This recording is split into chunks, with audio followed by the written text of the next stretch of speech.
முக்கிய செய்திகள். மழையால் வேகமாக நிரம்பும் கர்நாடக அணைகள். தமிழ்நாட்டிற்கு தண்ணீர் தர மறுத்த 2 நாட்களில் 25,000 கன அடி நீர் திறப்பு.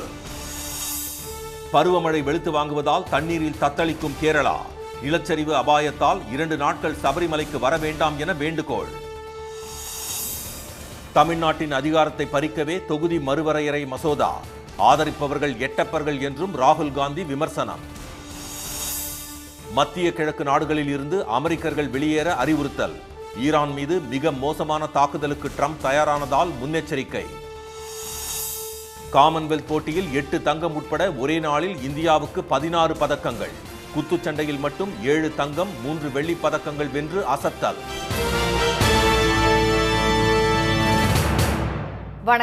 வணக்கம்.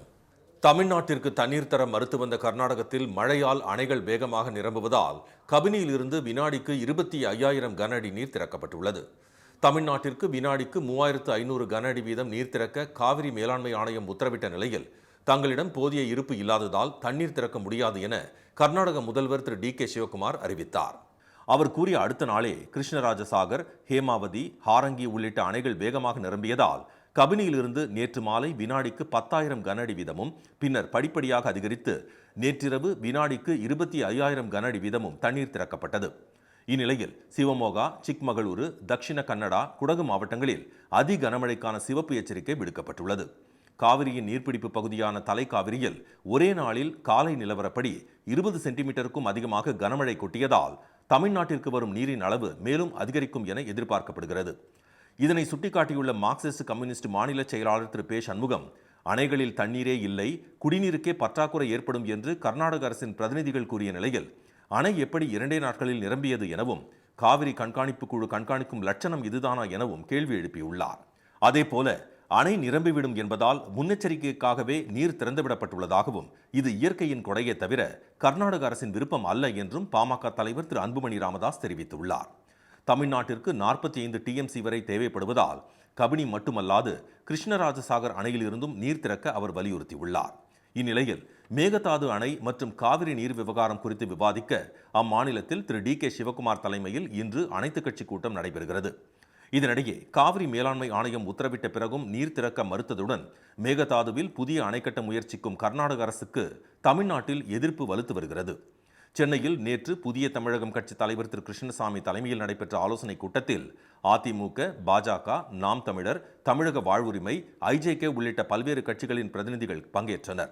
அதில் கர்நாடகத்தை கண்டித்து வரும் 7ஆம் தேதி சென்னையில் மாபெரும் கண்டன ஆர்ப்பாட்டம் நடத்த முடிவெடுக்கப்பட்டது. தமிழக அனைத்து அரசியல் கட்சிகளும் ஓரணியில் திரண்டு மத்திய மாநில அரசுகளுக்கு உரிய அழுத்தம் கொடுக்கும் வகையில் வரும் ஆகஸ்ட் மாதம் 7ஆம் தேதி சென்னையில் முதற்கட்டமாக மாபெரும் மக்கள் திரள் ஆர்ப்பாட்டம் நடத்திட முடிவு செய்யப்படுகிறது. இதனிடையே காவிரி விவகாரத்தில் தமிழ்நாட்டிற்கு உரிய நீரை வழங்க கர்நாடக அரசுக்கு உத்தரவிடக் கோரி உச்சநீதிமன்றத்தில் திமுக சார்பில் வழக்கு தொடரப்பட்டுள்ளது. காவிரி மேலாண்மை ஆணையத்தின் உத்தரவை அமல்படுத்த கர்நாடகா தவறியிருப்பதாக கூறப்பட்டுள்ளது. இந்த மனு விரைவில் விசாரணைக்கு வரும் என எதிர்பார்க்கப்படுகிறது.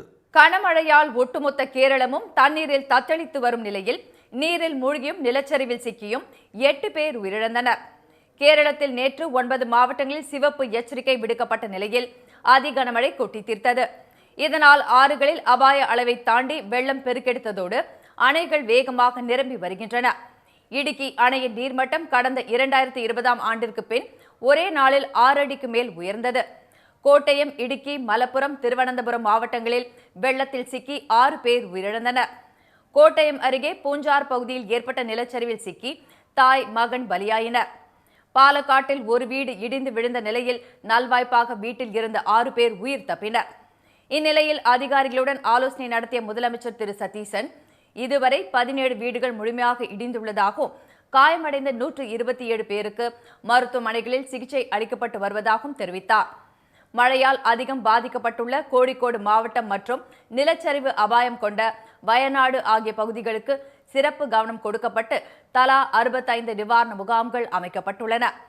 மாநில மற்றும் தேசிய பேரிடர் மீட்புக் குழுவினர் வெள்ளத்தில் சிக்கிய 1500க்கும் மேற்பட்டோரை மீட்டுள்ளனர். பம்பை நதியில் வெள்ளப்பெருக்கு, நிலச்சரிவு அபாயம் உள்ளதால் சபரிமலையில் இன்றும் நாளையும் நடைபெறும் நிறைப்புத்தரிசி விழாவில் பக்தர்கள் கலந்து கொள்வதை தவிர்க்குமாறு அரசு கேட்டுக் கொண்டுள்ளது. இதனிடையே அரபிக் கடலில் நாட்டு படகு கவிழ்ந்து படகின் மேல் அமர்ந்தபடி உயிருக்கு போராடிய மீனவரை கன்னியாகுமரி மீனவர்கள் மீட்டு தேங்காய்பட்டணம் துறைமுகத்திற்கு அழைத்து வந்தனர்.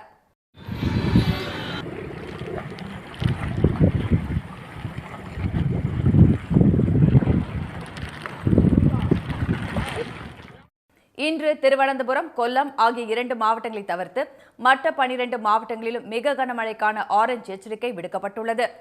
இதனிடையே குஜராத் மாநிலம் சூரத்தில் பெய்த கனமழையால் ஏராளமானோர் முகாம்களில் தங்க வைக்கப்பட்டுள்ளனர். ஜம்மு காஷ்மீரின் சத்ரு பகுதியில் மேகவெடிப்பு காரணமாக திடீரென கொட்டிய அதிகனமழையால் வீடுகள், கடைகள் சேதமடைந்தன. இதனால் ஜம்மு ஸ்ரீநகர் தேசிய நெடுஞ்சாலை மூடப்பட்டதால் அமர்நாத் யாத்திரைக்கு சென்றவர்கள் பாதிக்கப்பட்டனர்.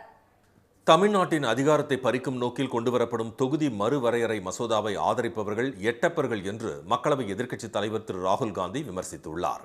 சென்னை அடுத்த மாமல்லபுரத்தில் நடைபெற்ற காங்கிரஸ் மாவட்ட தலைவர்கள் கூட்டத்தில் திரு ராகுல் காந்தி நேற்று பங்கேற்று உரையாற்றினார். பின்னர் செய்தியாளர்களிடம் பேசிய அவர், மத்திய பாஜக அரசு தொகுதி மறுவரை மசோதாவை கொண்டு வருவதில் சதித்திட்டம் உள்ளதாக குற்றம் சாட்டியுள்ளார். தமிழர்கள் யாரும் தொகுதி மறுவரையை ஆதரிக்க கூடாது என்று கேட்டுக்கொண்ட அவர், இதனை ஆதரிப்பவர்கள் எட்டப்பர்கள் என்றும் விமர்சித்துள்ளார். Ettappan is basically symbolic of the betrayal of the people of Tamil Nadu. Anybody who supports delimitation is betraying Tamil Nadu, is betraying the future of Tamil Nadu, is allowing the RSS and BJP to attack the people of Tamil Nadu and the future of Tamil Nadu, and is a Attappan. நாடாளுமன்றத்தில் தொகுதி மறுவரை மசோதாவுக்கு அனைத்து கட்சிகளும் எதிர்ப்பு தெரிவித்து தோற்கடிக்க வேண்டும் என்று திரு ராகுல் காந்தி வேண்டுகோள் விடுத்துள்ளார். இந்த பேட்டியின் போது மேகதாதுவில் கர்நாடகா காங்கிரஸ் அரசு அணை கட்ட தீவிரம் காட்டுவது, தாவேகா அரசின் செயல்பாடுகள் குறித்தும் கேள்வி எழுப்ப முயன்றனர். ஆனால் கேள்விகளை தவிர்த்துவிட்டு திரு ராகுல் காந்தி புறப்பட்டு சென்றார். ஈரான் மீது மிக கடுமையான தாக்குதலுக்கு தயாராகும் அமெரிக்கா மத்திய கிழக்கு நாடுகளில் உள்ள தங்களது நாட்டினரை உடனடியாக வெளியேற அறிவுறுத்தியுள்ளது. ஈரானுக்கு எதிரான தாக்குதலை அமெரிக்கா கடந்த மாதம் மீண்டும் தொடங்கியதை அடுத்து இரு நாடுகளும் மாறி மாறி தாக்குதலை முன்னெடுத்தன. தொடர்ந்து 13 நாட்களாக நீடித்த மோதலை அமெரிக்கா ஜூலை கடைசியில் நிறுத்தியது.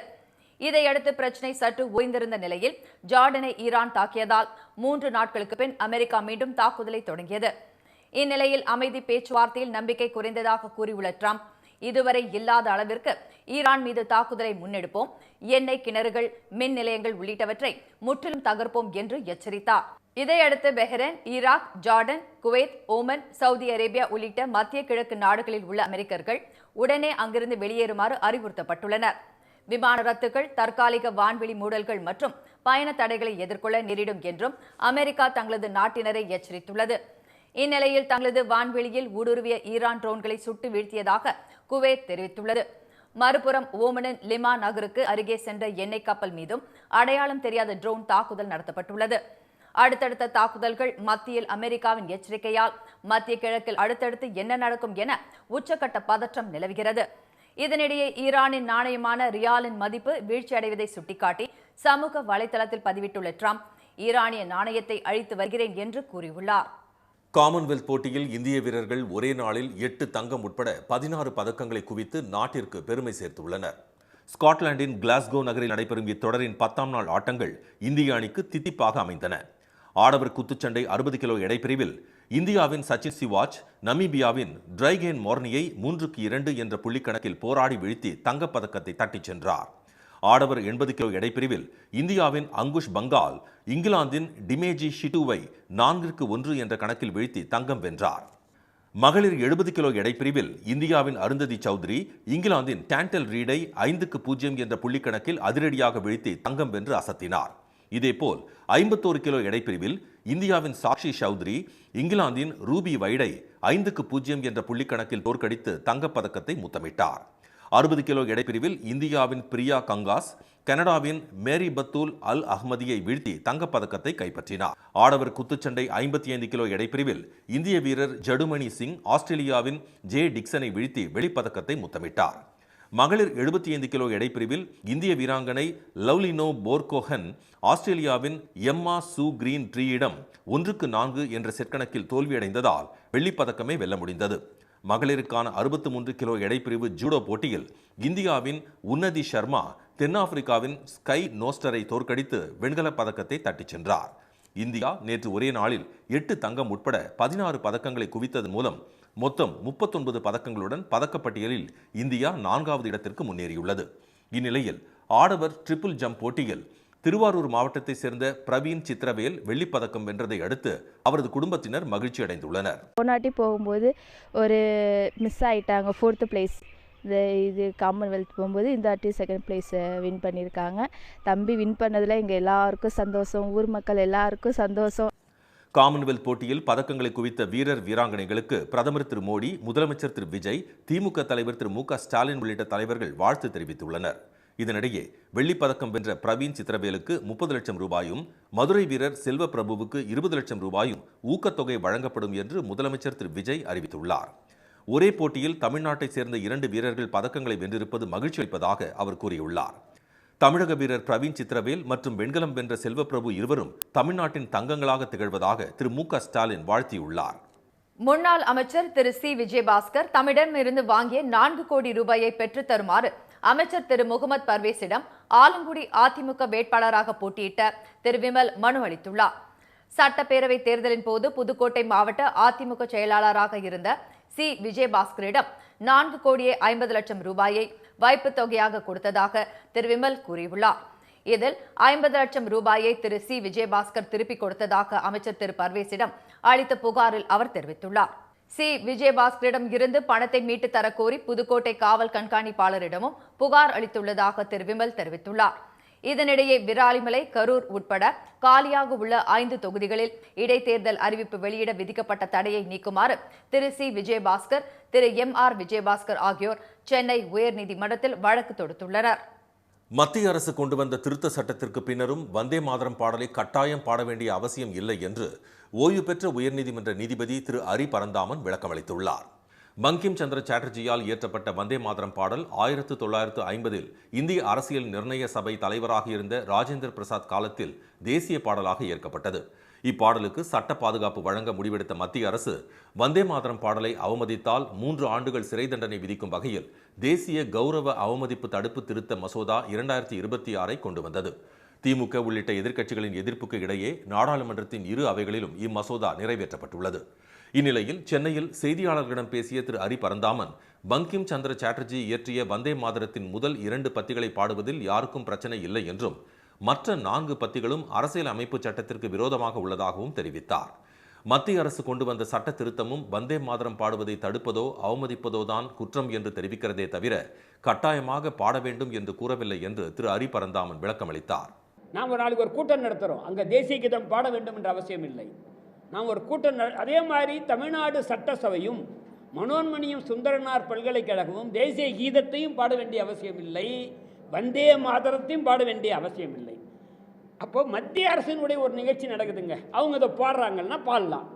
அப்போ நம்ம குறுக்கீடு செய்யக்கூடாது, அதாங்க சட்டம். தமிழ்தாய் வாழ்த்தை அவமதித்த மனோன்மணியம் சுந்தரனார் பல்கலைக்கழக துணைவேந்தரின் செயல் கண்டிக்கத்தக்கது என்றும் அவர் கூறினார். சாதி மதம் ஒழிந்து அனைத்து மக்களும் ஒற்றுமையாக வாழ வலியுறுத்தி பாரதியார் எழுதிய பாடல்களை ஏன் தேசிய பாடலாக ஏற்கவில்லை என்றும் அவர் கேள்வி எழுப்பினார். தமிழ்நாடு அரசின் வேளாண் நிதிநிலை அறிக்கையின் நகலை உழவர் நலத்துறை அமைச்சர் திரு வினோத் திருப்பதிக்கு கொண்டு சென்றது சர்ச்சையை ஏற்படுத்தியுள்ளது. தாவேக அரசின் முதல் நிதிநிலை அறிக்கை வரும் 5ஆம் தேதியும் வேளாண் பட்ஜெட் 6ஆம் தேதியும் தாக்கல் செய்யப்பட உள்ளன. இந்நிலையில் வேளாண் நிதிநிலை அறிக்கையின் நகலை திருப்பதி ஏழுமலையான் கோவிலுக்கு எடுத்துச் சென்று திரு வினோத் வழிபாடு செய்தார். தமிழக அரசின் 2026-27ஆம் ஆண்டின் முதல் பட்ஜெட் கூட்டம் நடைபெற இருக்கிறது. அதை முன்னிட்டு இன்று வேளாண்மை நிதிநிலை அறிக்கை பட்ஜெட் தாக்கல் செய்ய இருப்பதால் திருப்பதி வெங்கட பெருமாளரிடம் அருள் பெற்று ஆசீர்வாதம் சொல்ல வேண்டும். தாக்கல் செய்யப்படுவதற்கு முன்பாக மரபை மீறி வெளி மாநிலங்களுக்கு பட்ஜெட் நகலை எடுத்துச் சென்ற வேளாண் அமைச்சரின் செயலுக்கு கண்டனங்கள் வலுத்து வருகின்றன. இதுகுறித்து எக்ஸ் தளத்தில் பதிவிட்டுள்ள திமுக முன்னாள் எம்எல்ஏ திரு எழிலன் நாகநாதன், இவர்கள் பாஜகவை விடவும் ஒருபடி மேலே சென்று விட்டார்கள் என விமர்சித்துள்ளார். மார்க்சிஸ்ட் எம்பி திரு சு வெங்கடேசன், தனி மனிதர்களின் மத நம்பிக்கைக்கு அரசியல் ஆவணங்களை காணிக்கையாக்குவது அரசியல் சட்ட விரோதம் என தெரிவித்துள்ளார். அரசு ஆவணத்தை கோவிலில் வைத்து வழிபட்டது அரசியல் சட்டத்திற்கும் மத சார்பின்மை கோட்பாட்டிற்கும் எதிரானது என இந்திய கம்யூனிஸ்ட் கட்சியின் மாநில செயலாளர் திரு வீரபாண்டியன் கண்டனம் தெரிவித்துள்ளார். நிதிநிலை அறிக்கையை எடுத்துக்கொண்டு திருப்பதிக்கு சென்று வழிபடவில்லை என யார் அழுதார்கள் என்றும் கேட்டுள்ள பூவுலகின் நண்பர்கள் அமைப்பின் திரு சுந்தர் ராஜன், இதுதான் உங்கள் மதசார்பற்ற நிலையா முதல்வரே எனவும் கேள்வி எழுப்பியுள்ளார். தமிழ்நாட்டில் இளநிலை மருத்துவ படிப்புகளுக்கான கலந்தாய்வு வரும் 4ஆம் தேதி தொடங்கி 23ஆம் தேதி வரை நடைபெறவுள்ளது. தமிழ்நாட்டில் உள்ள 36 அரசு மருத்துவக் கல்லூரிகள், சென்னை KK நகரில் உள்ள ESI மருத்துவக் கல்லூரி மருத்துவமனை ஆகியவற்றில் 5349 மருத்துவ இடங்களும், தனியார் சுயநிதி மருத்துவக் கல்லூரிகளில் 4650 அரசு ஒதுக்கீட்டு இடங்களும் உள்ளன. இந்த ஆண்டு திருப்பூர், திருவள்ளூர், நாமக்கல் ஆகிய 3 அரசு மருத்துவக் கல்லூரிகளில் கூடுதலாக தலா 50 MBBS இடங்கள் கிடைத்துள்ளன. இவற்றுடன் BDS இடங்களையும் சேர்த்தால் மொத்தம் 16,199 இடங்கள் உள்ள நிலையில் 72,627 பேர் விண்ணப்பித்துள்ளனர். தமிழ்நாட்டில் இருந்து நீட் தேர்வு எழுதி தேர்ச்சி பெற்றவர்களை காட்டிலும் கூடுதலாக 11,321 பேர் தமிழ்நாட்டில் மருத்துவம் படிக்க விரும்பி விண்ணப்பித்துள்ளனர். இந்நிலையில் அகில இந்திய ஒதுக்கீட்டு கலந்தாய்வு வரும் 4ஆம் தேதி தொடங்கி 17ஆம் தேதி வரையிலும், மாநில ஒதுக்கீட்டு கலந்தாய்வு 13ஆம் தேதி தொடங்கி 23ஆம் தேதி வரையிலும் நடைபெறவுள்ளதாக தேசிய மருத்துவ ஆணையம் அறிவித்துள்ளது. இந்த முதல் சுற்று கலந்தாய்வில் இடத்தை தேர்வு செய்தவர்கள் வரும் 28ஆம் தேதிக்குள் கல்லூரியில் சேர வேண்டும். இதனைத் தொடர்ந்து 4 சுற்றுகள் வரை கலந்தாய்வு நடத்தப்படும். மாணவர்களின் சான்றிதழ் சரிபார்ப்பு பணிகள் முடிந்தவுடன் தரவரிசை பட்டியல் வெளியிடப்படும். திண்டுக்கல் மாவட்டம் சாணார்பட்டி அருகே குலதெய்வ கோவில்களில் நேர்த்திக்கடன் செலுத்துவதற்காக பெரிய அளவிலான அரிவாள் தயாரிக்கும் பணிகள் தீவிரமாக நடைபெற்று வருகின்றன. கொழிஞ்சிப்பட்டி கிராமத்தில் வேளாண் பணிகளுக்காக வெட்டு அரிவாள், கருக்கு அரிவாள், மண்வெட்டி, களக்கட்டு தானியங்கள் அறுப்பதற்கு சிறிய அரிவாள் ஆகியவை தயாரிக்கப்படுகின்றன. இங்கிருந்து தமிழகத்தின் பல்வேறு ஊர்களுக்கு தேவைக்கு ஏற்ப வியாபாரிகள் அரிவாளை அனுப்பி வைத்து வருகின்றனர். இந்நிலையில் ஆடி மாதத்தை ஒட்டி குலதெய்வ கோவில்களில் நேர்த்திக்கடன் செலுத்துவதற்காக 1 அடி முதல் 20 அடி உயரம் கொண்ட பெரிய அளவிலான அரிவாள் தயாரிக்கும் பணிகள் தீவிரமாக நடைபெற்று வருகின்றன. ஆசாரி வழக்கம் பார்த்துருக்கேன். இந்த மாதிரி மம்பட்டி, கலக்கத்து, கருக்குருவா, வெட்டருவா விவசாயத்துகளுக்கு அடிச்சு கொடுப்பேன். இப்போ இந்த ஆடி மாத திருவிழாவுக்கு 5 அடியிலேருந்து 2 அடி, 3 அடி, 10 அடி, 20 அடி வரலையும் அங்கே அடித்து கொடுத்துருப்போம். 1 அடி நீளம் கொண்ட அரிவாள் தயாரிக்க 1000 ரூபாய் முதல் 1500 ரூபாய் வரை வாங்குவதாக வியாபாரிகள் தெரிவித்துள்ளனர். கடந்த ஆண்டை காட்டிலும் இந்த ஆண்டு விற்பனை அதிகரித்திருப்பதால் அவர்கள் மகிழ்ச்சி அடைந்துள்ளனர். தமிழ்நாட்டின் பல்வேறு இடங்களில் பெய்த கனமழை காரணமாக பொதுமக்களும் விவசாயிகளும் மகிழ்ச்சி அடைந்துள்ளனர். சென்னையில் நேற்று பகலில் வெயில் சுட்டெரித்த நிலையில் மாலையில் நகரின் பல்வேறு இடங்களில் பரவலாக கனமழை பெய்தது. காஞ்சிபுரம் சுற்றுவட்டார பகுதிகளில் 1 மணி நேரத்திற்கு மேலாக கனமழை வெளுத்து வாங்கியது. ஓரிக்கை, வாலாஜாபாத், தாமல், பாலுச்செட்டி சத்திரம் உள்ளிட்ட பகுதிகளில் சாலைகளில் தண்ணீர் தேங்கி வாகன ஓட்டிகள் சிரமத்திற்கு உள்ளாகினர்.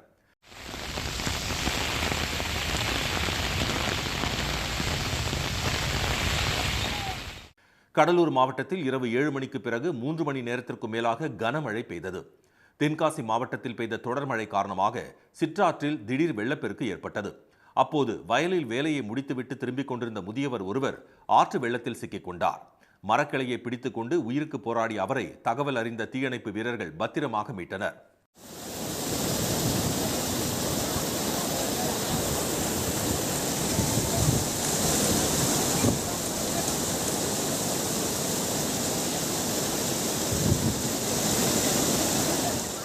ராணிப்பேட்டையில் 1 மணி நேரத்திற்கும் மேலாக நீடித்த மழையால் சாலையின் தாழ்வான இடங்களில் தண்ணீர் பெருக்கெடுத்தது.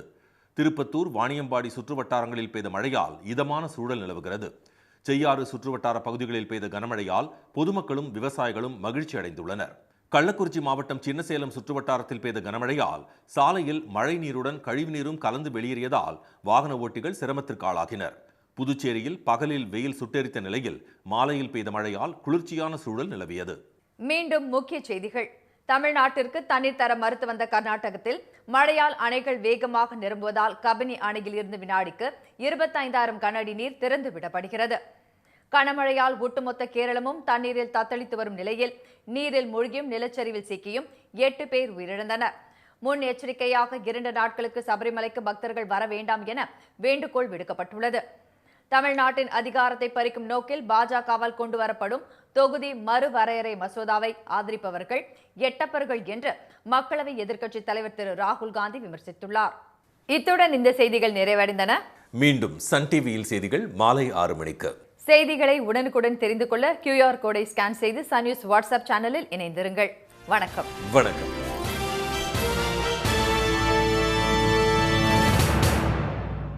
உடனுக்குடன் செய்திகளை தெரிந்து கொள்ள சன் நியூஸ் பெல் ஐகானை கிளிக் பண்ணுங்க.